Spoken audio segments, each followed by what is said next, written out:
Oh là là, oh là, on a deux caméras. Et en plus, on a Maxime Langlois. Mais quelle pression. Bonjour à tous et bienvenue sur l'antenne de la FMT. Aujourd'hui, c'est un jour très spécial puisque j'ai avec moi Maxime Langlois. Alors, pour ceux qui ne le connaissent pas encore, ce qui est impossible, Maxime Langlois, c'est le capitaine de l'équipe de France. Maxime a un palmarès impressionnant. Il est passé par Garges, il est passé par Valladolid, il est maintenant à Villeneuve. Et il va répondre aux questions qu'on avait et que vous avez aussi gentiment posées. Donc, pour ça, on vous remercie. Et on va tout de suite laisser place à cette interview que tout le monde, en tout cas beaucoup de monde, attend. Déjà, Max, merci beaucoup. Comment ça va ? Ça va et toi ? Bon écoute, ça va super, là, toujours super content. Là, il y a deux caméras, on est dans un bon petit setup, c'est cool. Ouais, vraiment pas mal de setup. Et puis, tu me faisais un peu part de tes petites réticences à l'image et tout. Oui, je suis pas à l'aise et tout, mais t'inquiète pas. Franchement, c'est une discussion entre toi et moi. Il y a pas de caméra, il y a pas de micro, il y a rien du tout. Pas de souci. Max, on a eu évidemment plusieurs questions. Le but, c'est que tu sois franc dans tes réponses. La première question que je vais te poser, c'est est-ce que tu jures de dire toute la vérité et rien que la vérité ? Je jure. Super, merci beaucoup. Max, première question, simple, très simple. Est-ce que tu pourrais te présenter ? Oui, y a pas de souci. Donc, je m'appelle Maxime Langlois, j'ai 31 ans et je joue à Villeneuve-la-Garenne chez Foot du Bitume et je suis capitaine aussi de l'équipe de France. Juste ça, juste FMT, on a Karl Gabillet qui était un retraité de l'équipe de France et maintenant Maxime Langlois. Ancien capitaine aussi. Et ancien capitaine aussi. Et Maxime Langlois, capitaine de l'équipe de France. Max, une première question qui nous a été posée. Est-ce que tu pourrais nous dire pourquoi est-ce que tu as choisi le hockey ? Alors, en fait, je suis un peu tombé dedans, pas par hasard, mais parce que mon frère en faisait. A commencé par le hockey sur glace. Donc voilà, et moi dès que je suis né, on m'a mis sur les patins très jeune, à 3 ans. Et depuis 3 ans, j'ai continué. Voilà, par le hockey sur glace. Ensuite, je suis arrivé au roller hockey, j'ai fait les deux. Et à la fin, j'ai choisi un sport et c'était le roller hockey. Est-ce que tu aurais pu avoir peut-être la même trajectoire au au hockey sur glace ? Je pense que j'aurais pu peut-être l'avoir, mais j'aurais dû sûrement partir dans un autre pays très jeune. Ou aller dans un club français, mais plus haut que Garges. Très bien. Une question de Johan Chabet, pour pas le citer. Ça fait quoi de savoir qu'entre toi et ton frère, tu seras toujours numéro 2 ? Pour moi, y a pas de souci, hein. Mon frère fut un temps, c'était mon idole. C'était vraiment la personne, le joueur que je trouvais incroyable. Alors, un peu moins maintenant, parce que voilà, il joue un peu moins et tout. Oui. Mais pour moi, ça restera un joueur incroyable. Je me souviens de toi qui suivait patiemment les résultats et les déroulés des matchs à Garges. Je me souviens de toi en finale à Lambélec, je crois, en N3. Ouais. Avec toi, tu jouais pas, mais on avait filmé l'équipe de Garges avec Saint-Gratien aussi, et toi, t'étais derrière à fond avec tes c'est parents. ça. J'ai toujours suivi mon frère quand il jouait à la glace ou au roller. J'ai toujours été avec lui, toujours suivi. Où il allait, généralement j'y allais aussi pour supporter l'équipe, pour le supporter. Et là, ouais, du coup, je me rappelle plus de la ville, mais je sais que c'était près de Brest. Ouais, oui, c'est ça. Voilà. Et c'était une belle expérience. En plus, c'était le premier titre, première année avec Garges. Tellement. Donc, et il gagne la première année, donc c'était vraiment cool. Bon, toute transition, toute trouvée. C'est quoi ton meilleur souvenir à Garges ? Alors à Garges, j'en ai plusieurs, mais je pense le plus fort, ça a été la Coupe d'Europe. Quand on a gagné la Coupe d'Europe, ça a été vraiment un moment incroyable. Sachant qu'on n'y allait vraiment pas pour gagner ou quoi, on y allait juste pour profiter parce qu'on se disait que c'était sûrement notre dernière. Donc on est vraiment parti avec un groupe de potes et au final, on a réussi à la gagner, donc c'était vraiment incroyable. Parfait. J'ai le souvenir qu'à Garges, tu avais le surnom de T1000. Est-ce que c'est quelque chose qui t'a suivi toujours ? Ouais. En fait, T1000, ça vient plus d'un joueur qui m'appelait comme ça, Loïc Guedin. Ah oui. Donc, il m'appelait souvent T1000. Mais bon, ce surnom, il s'est vite arrêté. Autre chose, complètement différent. À ton avis, quel est le média au hockey qui est le plus cool ? Franchement, j'hésite un peu, hein. Mais je dirais la VMT. C'est magnifique, merci beaucoup. C'est top. Je sais pas si vous avez entendu ça, mais je repasserai en boucle la séquence. Est-ce que tu pourrais me donner ton modèle de sportif idéal, tout sport confondu ? Alors, tout sport confondu, je vais plus rester dans le hockey sur glace. Mais la performance de Ovechkin, au hockey sur glace à NHL, le fait qu'il ait battu, le record de Wayne Gretzky au nombre de buts dans toute sa carrière, c'est vraiment, je trouve, impressionnant. Voilà. C'est un sacré sportif aussi.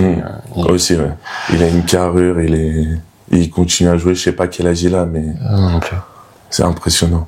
Vous êtes tout à l'heure du fait d'avoir été champion d'Europe avec Garges. Raconte-moi un peu comment ça s'est passé. Raconte-moi un peu les coulisses. Ouais. Comment vous êtes champion d'Europe? Puisque vous sortez d'une saison tonitruante avec une équipe qui était fabuleuse, avec, je me souviens, Black Line ou Red Line, je sais plus.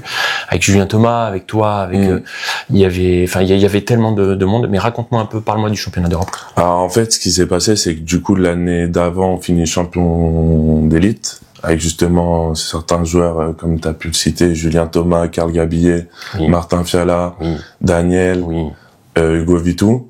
Oui. Et du coup, l'année d'après, en fait, ces joueurs-là, ont décidé de partir. Oui. Donc voilà, on a dû reconstituer une équipe, donc très compliquée, avec des jeunes joueurs, des jeunes Américains qu'on avait fait venir. Et du coup, c'est une saison qui s'est mal passée au final. Vu sur la fin de la saison, on fait les barrages. Mais du coup, on est parti à la Coupe d'Europe en se disant, de toute façon, on y va. C'est sûrement la dernière qu'on peut faire.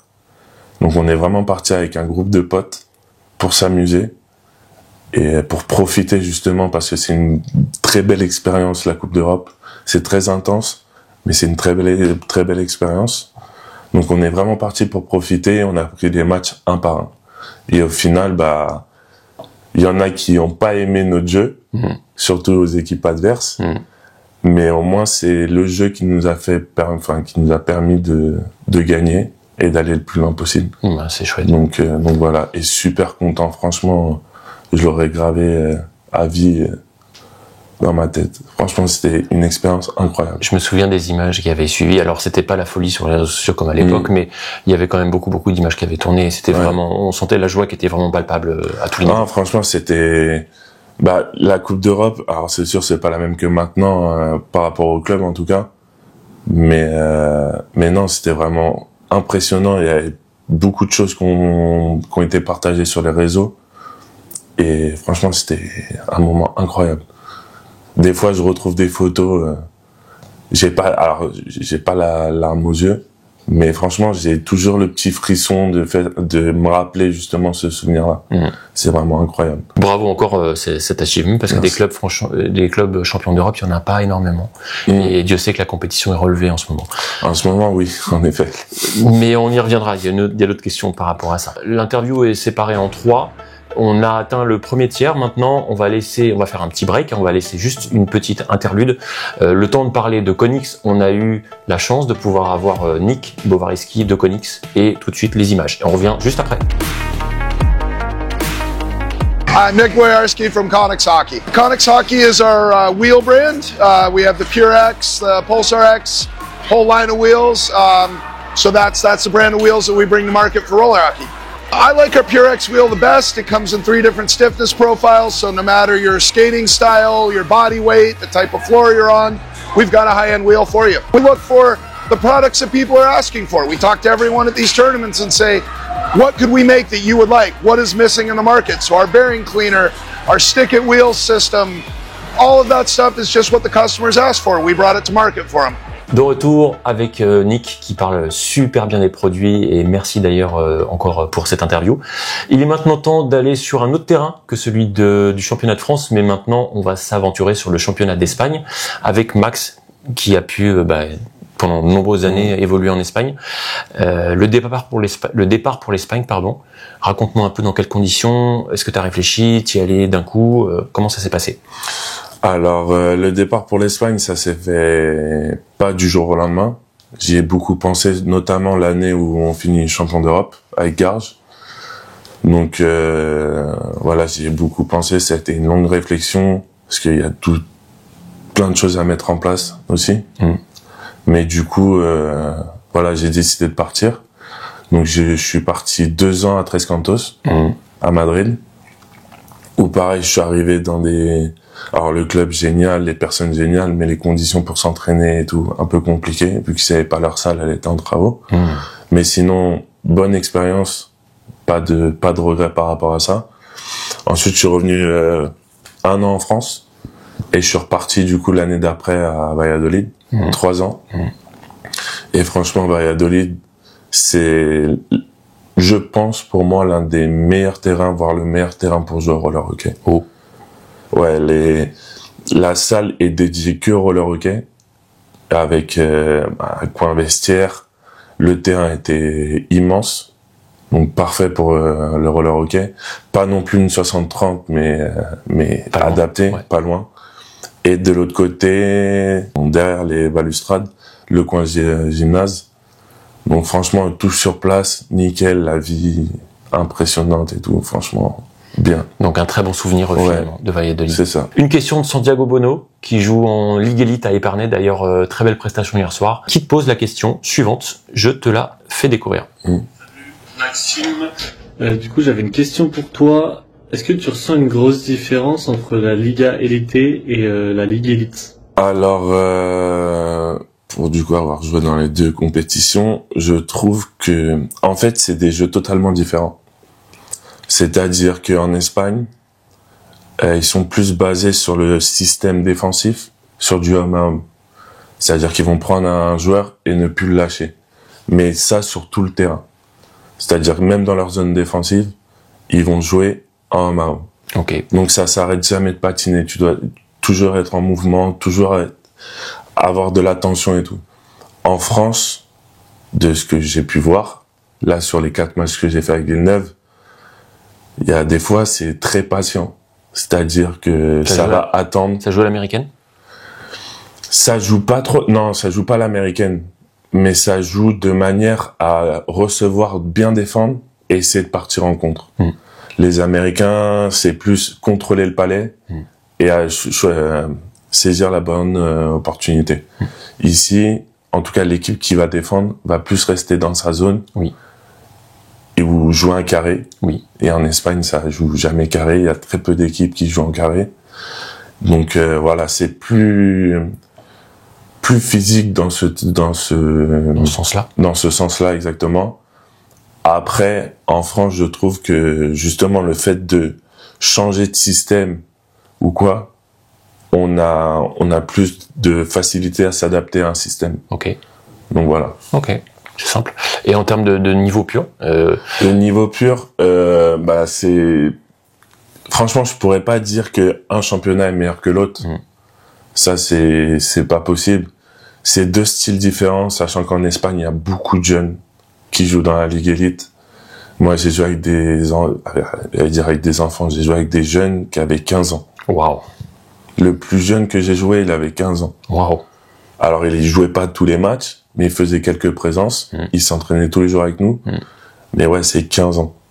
Ici, en France, 15 ans. C'est compliqué d'imaginer. C'est compliqué, je sais pas si c'est possible. Et puis même, après, il faut prendre de l'expérience. Mais c'est quelque chose, je pense, qui manque aussi dans le championnat français. Ok. Des jeunes. Des jeunes. C'est sûr, c'est toujours le point très important. On enchaîne tout de suite avec une autre question qui nous vient cette fois-ci de Strasbourg avec Jimmy Menou. Merci Jimmy de ta contribution cette fois-ci et les autres fois. Avec cette question suivante, on y arrive.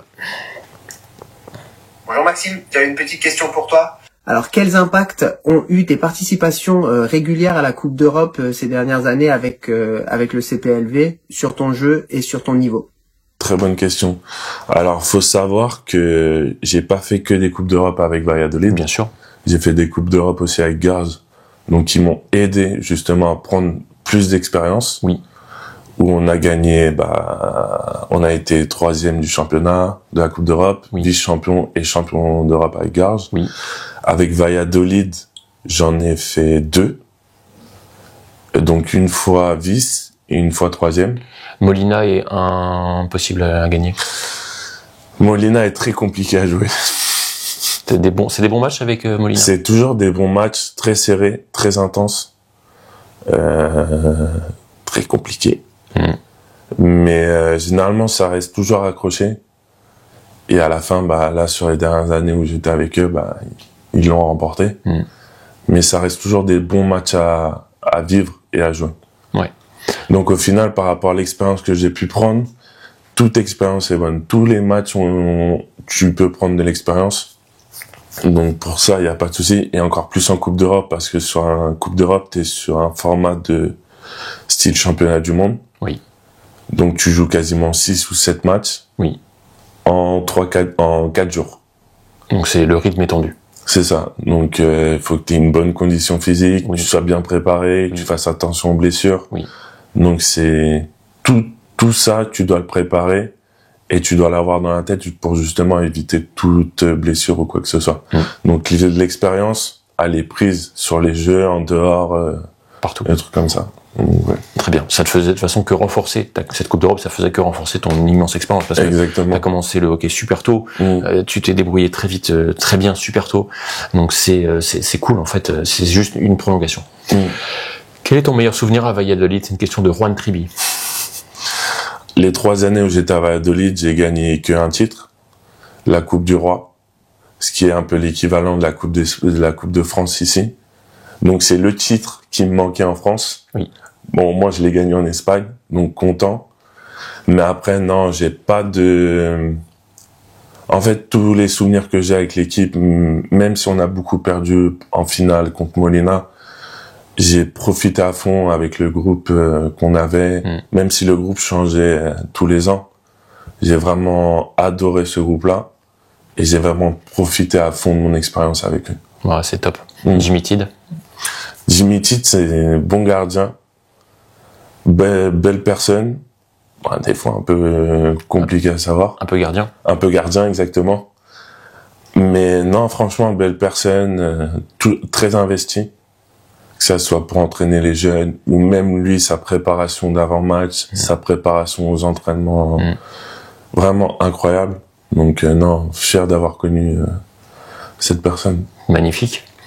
Une autre question qui nous vient directement de... On citera pas le nom. Quel était ton surnom en Espagne? Et surtout, a priori, pourquoi est-ce que les Espagnols t'appelaient Jean-Paul? Alors, en Espagne, j'avais... Mon surnom, c'était vraiment, il m'appelait Max. D'accord. Donc, basique. Pas de souci. Et du coup, pourquoi les Espagnols m'appelaient Jean-Paul? C'est qu'il faut savoir, j'ai 3 prénoms. Et j'ai un nom de famille. Et en Espagne, ils ont 2 noms de famille et un prénom. Ok. Donc, généralement, mes prénoms, ils pensaient que c'était mes noms de famille. Ok. Donc, j'avais Donc, le Jean-Paul, pour eux, c'était mon prénom. D'accord. Donc, je m'appelais Jean-Paul. Ok. Voilà. C'est tout. Donc, le Jean-Paul primait par rapport à Max. Exactement. Donc, c'est complètement... En gros, j'avais fait ma licence et j'avais mis tout mon nom de famille et mes 3 prénoms. Du coup, sur les fiches, sur les feuilles de match, j'avais tout qui apparaissait. D'accord. Et les commentateurs m'appelaient souvent Jean-Paul. Oh, mais non.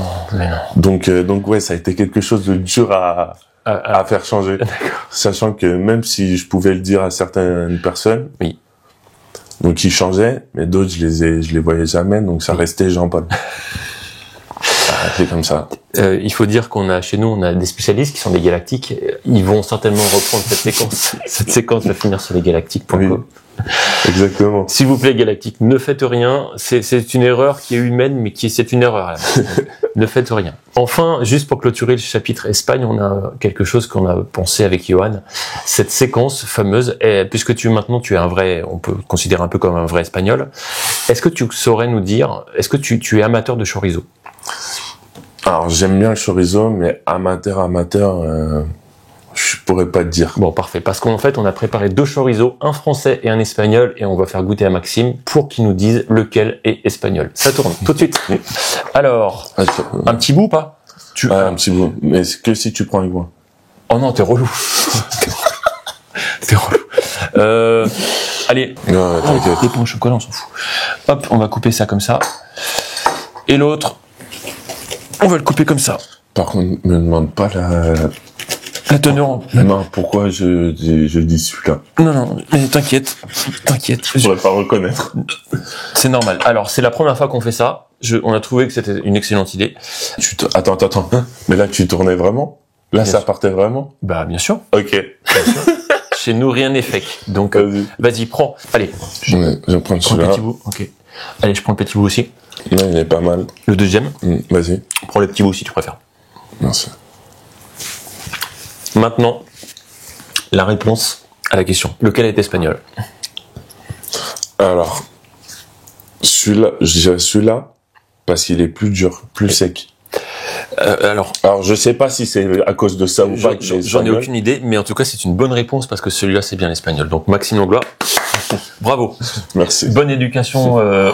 Son palais est bien éduqué au chorizo espagnol. Ok, ça c'était tout. Bon, allez, c'est nul comme séquence, mais on garde quand même. Mais on garde. Non, ça va, moi j'ai bien aimé. T'as bien aimé le truc. Ok, c'est le principal. La suite, c'est maintenant l'heure aussi d'un nouveau break. On va parler cette fois-ci de l'Abeda et on a eu la chance aussi d'aller voir le patron de l'Abeda, Rob Chornemud, qui nous a parlé des roues et des produits l'Abeda. Donc on regarde tout de suite et on revient juste après. Hi, my name is Robert Chornemud. I'm with Labeda Wheels. The Labeda brand, it's a family brand. We've been making wheels since 1969. We actually develop everything ourselves. We make everything here in California. So we've got a family history of wheel technology that we've spread and introduced into hockey. And we've been a hockey brand, a solid hockey brand since 1990. And we continue to innovate and bring technology to the game. So our brand new wheel is the Whip wheel. There's nothing hotter right now in the category for inline hockey than the Whip.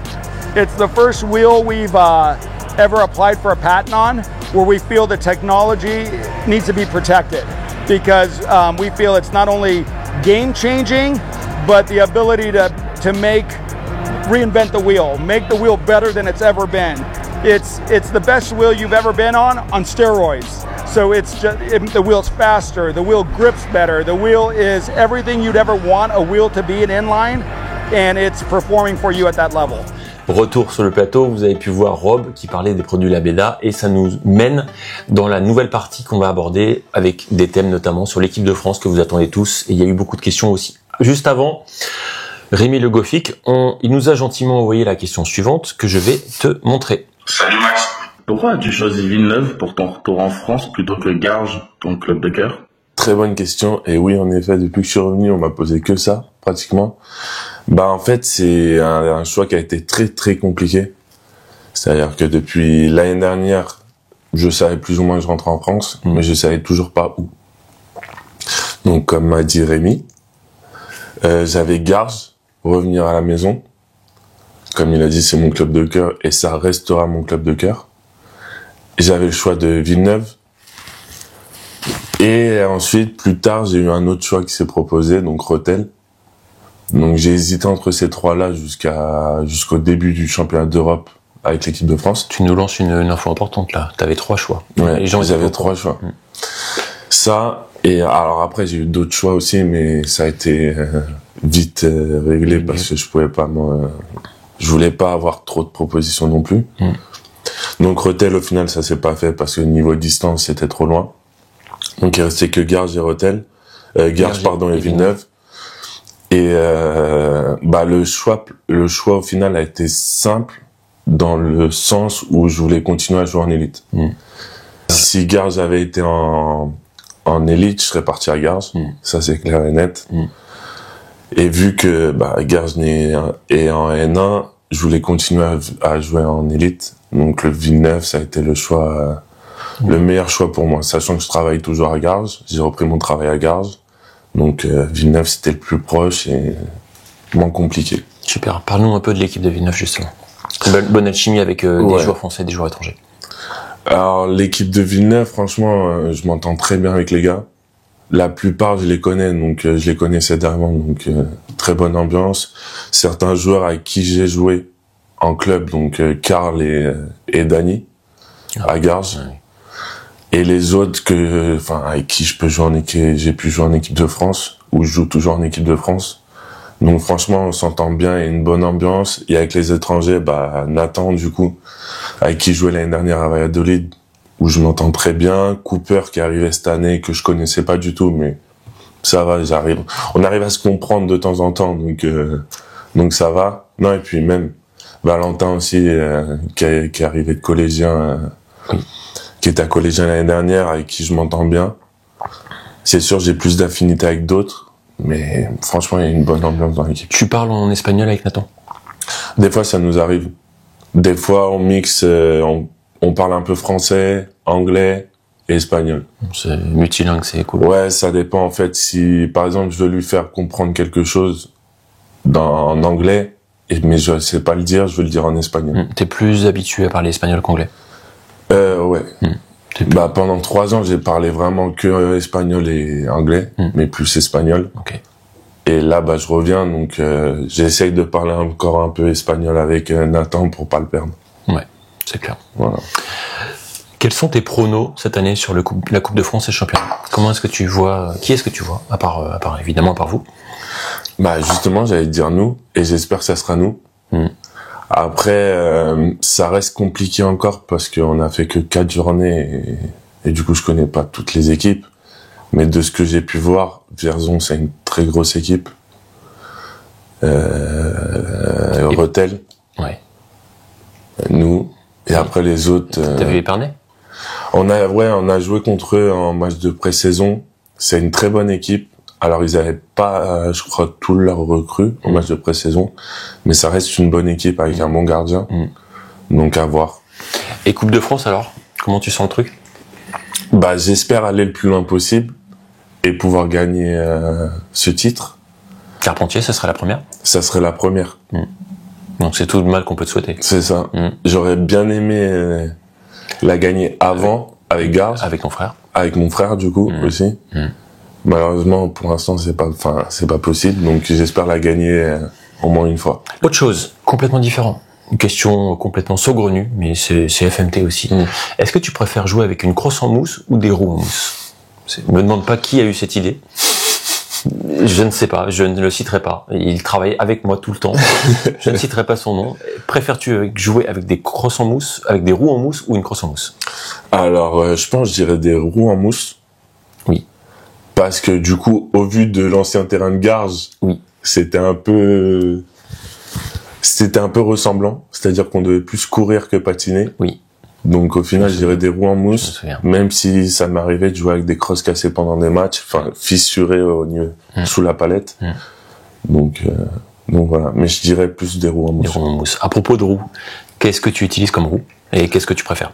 J'utilise les roues Dusux, les bleues. Je me rappelle plus du nom de la roue. Blanc ou bleu de toute façon. Ouais, il y a blanc ou bleu. Moi, j'utilise les bleus. Et franchement, j'ai été agréablement surpris de ces roues-là. La première fois que je les ai testées. Et ouais, pour l'instant, c'est ce que j'utilise et ça me va très bien. Et du coup, vu que tu me parles de Dusux, c'est mon partenaire. Avec les crosses, du coup, cross gants. Je joue avec les crosses et les gants Viper. Très bien. Donc ouais, merci à eux aussi de me suivre et qui me font confiance. Et en plus, j'adore leur matériel, donc c'est top. Mika, Pascal, vous avez entendu certainement la petite dédicace. Donc bravo encore. Parfait. C'était complètement pas prévu, donc je suis un peu perdu. Une autre question qui nous vient directement de Riz Orangis. Est-ce que c'est toujours les mêmes chewing-gums pendant les matchs? Non, ça dépend des chewing-gums que j'ai. Très bien. Si j'en ai, bah je prends ceux que j'ai. Oui. Si j'en ai pas, je demande aux gars de l'équipe et peu importe le chewing-gum, mais il me faut un chewing-gum pour jouer. Très bien. On a maintenant fini cette avant-dernière partie. On va faire un dernier break cette fois-ci avec Bauer. On a assisté à plusieurs journées Vapor et on vous montre ça en détail maintenant.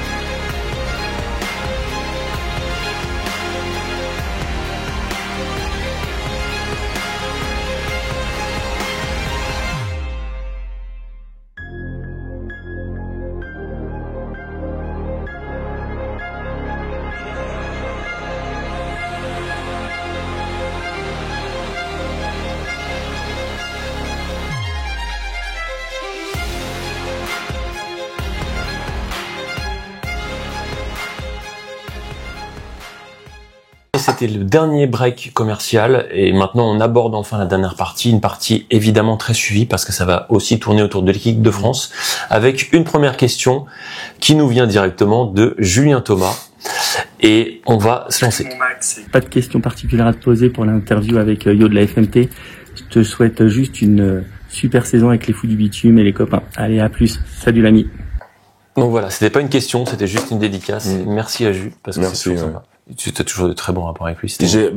On se parle beaucoup moins maintenant, mais j'ai toujours eu de bons rapports avec lui.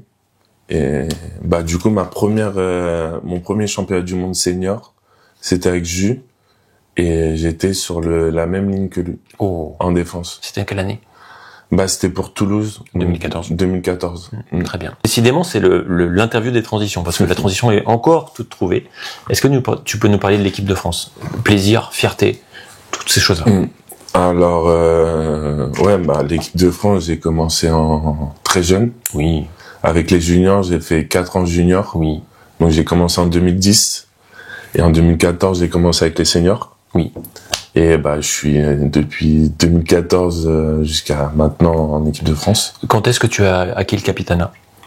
J'ai acquis le capitanat après le départ de Karl. Oui. Donc ça a été, il me semble... 2022-2023. Ouais, ça va être quelque chose comme ça. Ça a été l'année de la Coupe d'Europe en Belgique, il me semble. Oui, à Charleroi. À Charleroi. Ok. Donc voilà. Ok. Après, non, c'est toujours une fierté de représenter son pays. Oui. De jouer pour l'équipe de France, c'était un rêve, vraiment. Donc voilà, mais c'est pas le but. Oui. Maintenant, le but, c'est de gagner des compétitions avec l'équipe de France et avec les potes. Oui. Donc voilà. C'est le plus important. Exactement. Très bien. Une autre question relative à l'équipe de France, c'est Angus Venin, qu'on salue au passage, et d'ailleurs encore merci pour la participation, qui nous pose 2 questions. La première, tu as répondu sur le niveau entre la Liga et la Ligue Elite, et la deuxième, sur l'équipe de France que voici. Alors, si ça veut bien se déclencher. Voilà Max, j'espère que tu vas bien et que ton retour en France s'est bien passé. J'aurais 2 questions à te poser. La première, combien as-tu de sélections aujourd'hui en équipe de France? Je te laisse calculer. Et la deuxième sur le niveau de la Liga. Alors, qu'est-ce que ça fait en termes de nombre de sélections? Alors justement, je me suis renseigné pour cette interview. Pas pour cette interview-là, mais sur la dernière compétition qu'on a faite, les dernières compétitions qu'on a faites cet été, justement où avec les gars de l'équipe, on avait plusieurs jeux. Et du coup, il y avait une question par rapport à ça. Donc j'ai eu les résultats et après j'ai fait le calcul sur les autres, les derniers matchs. Génial. Donc il me semble, je suis à 133 sélections. Oh waouh, 133. Ouais. Oh waouh, c'est bravo. Alors, 133, c'est le record? Non, le record. C'est Julien Thomas avec 450. Non, je plaisante. Alors je sais plus exactement si c'est Julien Thomas ou Renaud Crinier. Ah oui, Renaud. Oui, Renaud. Oui. Mais je pourrais pas te dire le nombre, mais il me reste encore pas mal d'années pour essayer de les battre. Quel âge t'as? J'ai 31 ans. Ça va. Ça va, mais on s'est un peu vieux, le corps faut qu'il suive et tout. Tout de suite. 133, c'est un très beau chiffre. Bravo, encore félicitations. Merci. Une autre question qui nous vient d'autre part en France, et on taira l'auteur. Tu es reconnu partout en France comme étant le capitaine de l'équipe de France de roller hockey. Qu'est-ce que ça te fait? C'est une fierté. Franchement, ça me fait plaisir d'être en équipe de France. Déjà, c'est incroyable. Et d'avoir le capitanat, je pensais que c'était impossible. Vraiment. Mais non, c'est une fierté d'avoir ce rôle-là. Et qu'on puisse me reconnaître par rapport à ça, qu'on puisse me reconnaître les jeunes du roller hockey, qui puissent me reconnaître par rapport à ça, ça fait toujours plaisir. Donc ouais, content. Cet été, il y a des compétitions? Cet été, non. D'accord. Il me semble pas. Mais on aura sûrement des stages. Oui. Et les championnats du monde, ça sera en septembre ou octobre. Oui. En Colombie? Non. Au Paraguay. Paraguay. Ouais. C'est exact. Donc voilà, ça va être une longue saison aussi. Parce que justement, après la saison du championnat, on va devoir se préparer. Les joueurs qui iront à la Coupe du Monde vont devoir se préparer pendant l'été. Pour un championnat du monde tardif. Donc voilà, il faudra pas perdre le rythme. Bien se préparer pour aller décrocher une médaille au championnat du monde. Ok. Johan, tu m'écoutes certainement via cette interview. Est-ce que ça t'intéresse d'aller au Paraguay? Parce que moi, oui. Une autre question, toujours, qui vient plutôt de l'Île-de-France. Pourquoi est-ce que tu fais toujours le mec méchant? Alors, je peux pas te dire. Parce que Dernièrement, je trouve pas que que je sois méchant, mais peut-être dans ma manière de jouer ou des choses comme ça, peut-être. Mais en vrai, je suis très équipe. C'est-à-dire que si jamais on touche à un de mes potes ou à mon gardien, je vais aller le défendre. Pas le taper, mais je vais aller le défendre. Le pousser ou me brasser un peu avec lui, quoi que ce soit. Mais du coup, là, c'est mon jeu. C'est vrai qu'avant, j'étais assez agressif, assez con même, pour aller mal parler, que ça soit aux autres joueurs ou aux arbitres. Là, je me suis vraiment calmé sur ça. J'essaie d'être plus calme, je parle mieux aux arbitres, je pense. Quand je vais les voir, je suis jamais agressif. Mais voilà. Donc, je pourrais pas répondre pourquoi je suis toujours énervé ou méchant. Très bien. Naît ton leader ou devient ton leader? Alors, pour ma part, je pense qu'on devient leader. C'est-à-dire que j'ai jamais été un leader dans ma carrière ou dans mes équipes. Je suis pas le genre de gars à parler beaucoup dans le vestiaire, mais par contre, quand je parle, je pense que les gars m'écoutent et ça a ça a de l'impact. Voilà. Mais vraiment, je suis pas le gars à parler pour parler. C'est-à-dire que si j'ai rien à dire ou si les autres gars ont dit ce que je pensais dire, je vais les laisser, ça sert à rien de trop parler. Très clair. Dernière intervention d'un extérieur. Et d'ailleurs, merci à cette personne. La personne en question, c'est Noah Huet de Vierzon, qui a déjà joué en élite, qui a une carrière qui va être, à mon avis, fantastique, qui te pose la question suivante. Salut Maxime, j'espère que vous allez bien.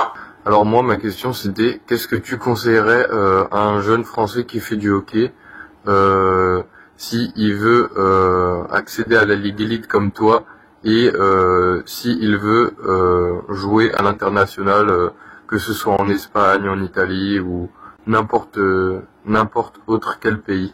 Merci. Alors, très bonne question aussi. On a que des très bonnes questions.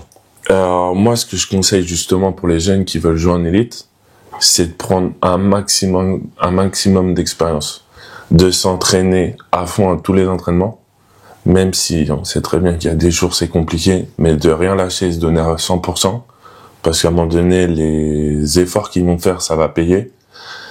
Mais par contre, de pas brûler les étapes. C'est-à-dire, c'est pas parce que ils sont en équipe de France junior ou qu'ils sont très bons chez les jeunes qu'ils vont avoir ils doivent avoir un temps de jeu conséquent en élite ou quoi que ce soit. Non, c'est de prendre les choses petit à petit. Pour progresser, prendre de l'expérience. Et ensuite, ils auront du temps. S'ils sont bons et ils ont la mentalité pour être en élite, ils l'auront. Et ils auront du temps de jeu. Et par rapport aux équipes de France, c'est pareil. Continuer à s'entraîner.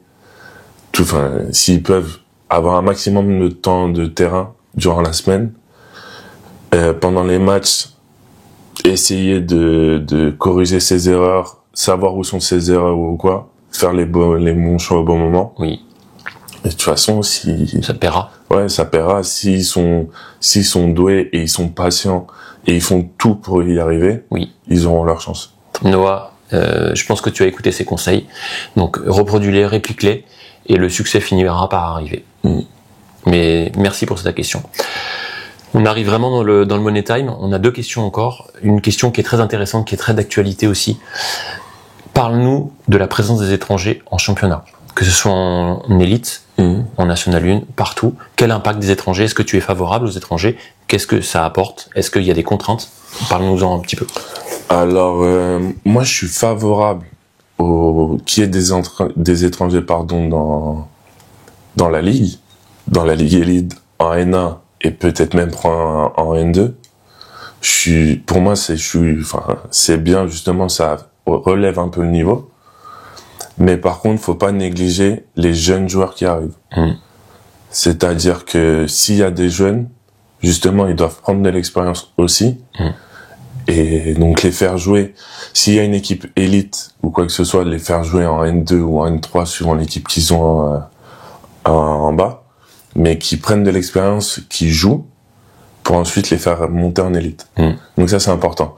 Par contre, le point que j'aime pas, et ça a été évoqué par Enzo l'année dernière, et il me semble par Karl aussi. Tout à fait. C'est de ramener des joueurs étrangers pour sauver une équipe sur 2, 3, 4 matchs dans la saison. Je ne vois pas l'intérêt. Sachant qu'en plus, si c'est pour redescendre à la fin, je ne vois pas l'intérêt. C'est complètement con. Ça prend du temps aux jeunes, du coup, qui peuvent, eux, prendre de l'expérience et ensuite jouer dans la catégorie. Si l'équipe est redescendue en N1, ou même si l'équipe est restée jouer en élite. Donc, je trouve ça vraiment débile de faire ça. Il y a eu le point est pris. Il y a eu l'intervention d'Enzo, les Galactiques ont repris. Il y a eu l'intervention de Karl, il y a eu ton intervention. Il y aura des droits de réponse. Il y a des gens qui ont envie, très envie d'en discuter, et sans doute très vite aussi. Peut-être pas lors d'une interview construite, mais au moins lors d'interviews un peu plus. Mais après, je dis pas que mon ressenti est le bon. Forcément. Et je pense que Enzo c'est pareil, Karl c'est pareil. Mais, de mon point de vue, je trouve pas ça bien. Non, mais c'est entendu. C'est entendu. Chacun a le droit d'en avoir un avis, et c'est tout à fait légitime et bien. C'est ok. Mais écoute, c'est entendu. C'est très bien. Enfin, dernière question. Tout simple, qu'on pose à chaque fois. Qu'est-ce qu'on peut te souhaiter à toi, Maxime Langlois, pour la suite? Bah, déjà, d'aller le plus loin possible cette saison avec Villeneuve. Gagner tous les titres qu'on peut gagner. Coupe de France, championnat et Coupe d'Europe. Ça serait déjà bien. C'est clair. Et après, au niveau international, bah, continuer à être en équipe de France. Oui. Gagner les compétitions qui vont arriver. Bien, ouais. Et pas de blessures. C'est le plus important. C'est le plus important. C'est le plus important. Tant que la santé va, tout va. Exactement. Parfait. Un immense merci en tout cas, c'était vraiment Merci à toi aussi. Merci infiniment. Conclusion, merci à tous ceux évidemment qui nous ont passé des témoignages, que ce soit vidéo, des questions. C'est toujours hyper intéressant pour nous d'avoir ça en main et pouvoir les relayer, parce que ça fait toujours des questions qui sont extrêmement pertinentes pour les invités. La deuxième point, FMT reprend du service semaine prochaine, après un long break, à pas filmer de hockey. Reprise la semaine prochaine, on vous dit pas où. En tout cas, les principaux intéressés sont déjà au courant, donc on se donne rendez-vous la semaine prochaine avec un gros reportage sur notamment un club. Les commandes de stickers, on a plein de questions, c'est toujours ouvert, donc si jamais ça vous intéresse d'avoir des stickers à vos effigies, à vos clubs, ou je sais pas, à votre pays, bah allez-y. Je sais pas si cette interview sera traduite en mandarin, chinois, tchèque, tchécoslovaque ou je sais pas quoi, mais pourquoi pas. Le format de cette interview, il a plu, 1300 vues sur l'interview de Karl Gabillet, c'était très cool, merci encore Karl. Donc après Karl qui est retraité de l'équipe de France, ancien capitaine, après Maxime aujourd'hui encore capitaine de l'équipe de France, est-ce qu'on pourra aller plus haut? Je ne sais pas. En tout cas, Geoffroy, si tu nous écoutes, et je pense que tu le fais, on serait ravis de t'avoir. Donc n'hésitez pas. En tout cas, si vous souhaitez, qui que vous soyez, vous avez envie de passer à la place de Maxime, à la place de Karl et potentiellement à la place de Geoffroy, n'hésitez pas, manifestez-vous, que ce soit pareil en mandarin, tchèque, anglais, américain. Et enfin, la phrase de conclusion, seule la crainte de la folie nous fera baisser le drapeau de l'imagination. C'est tout pour aujourd'hui. Un grand merci pour votre soutien. À très vite et avant de le faire, fort le bien. Parfait. Magnifique. FMT all day, every day.